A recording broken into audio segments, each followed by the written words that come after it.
You mentioned that your first labor length was only 3.5 hours long, and that's pretty incredible because most first-time moms are in labor for, on average, 12 to 18 hours, and you're concerned about the second one, like, are you even going to make it to the hospital? And that's a pretty valid concern when your first baby went that quickly. Let's talk about some background information. The 12 to 18 hours of labor on your first basically comes down to the fact that your body's never had a baby before. Most people, you are definitely the exception, take a long time to figure out that they're in labor. Once they are in labor, and the true definition of labor is cervical change or dilation from hour to hour.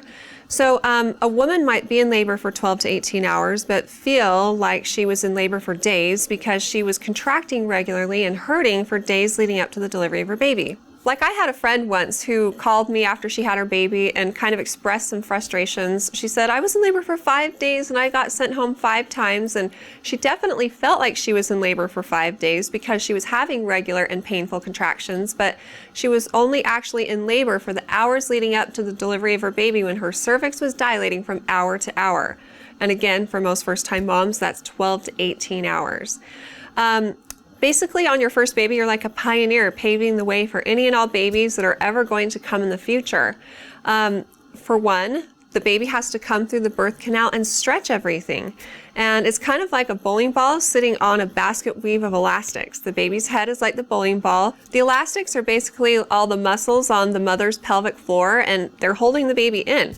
So after you get to 10 centimeters, most first-time moms have to push for 1 to 2 hours to stretch all of these tissues so the baby can fit through.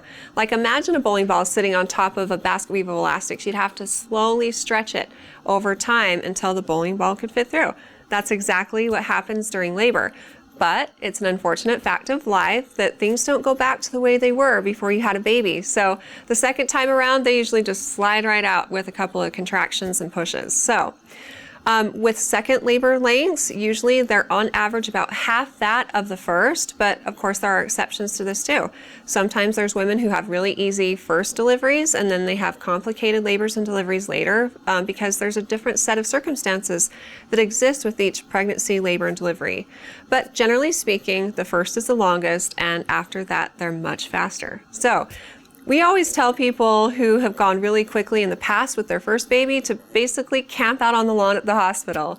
Of course, that's a joke, but seriously, you should go to the hospital once you start having regular contractions so you can be evaluated for labor and make it on time. I also suggest talking with your doctor about your history because they know all the specifics of your circumstances and they can talk to you about what to expect, give you additional advice about when to go to the hospital, and determine what implications might have an effect on your future deliveries because of your past experience.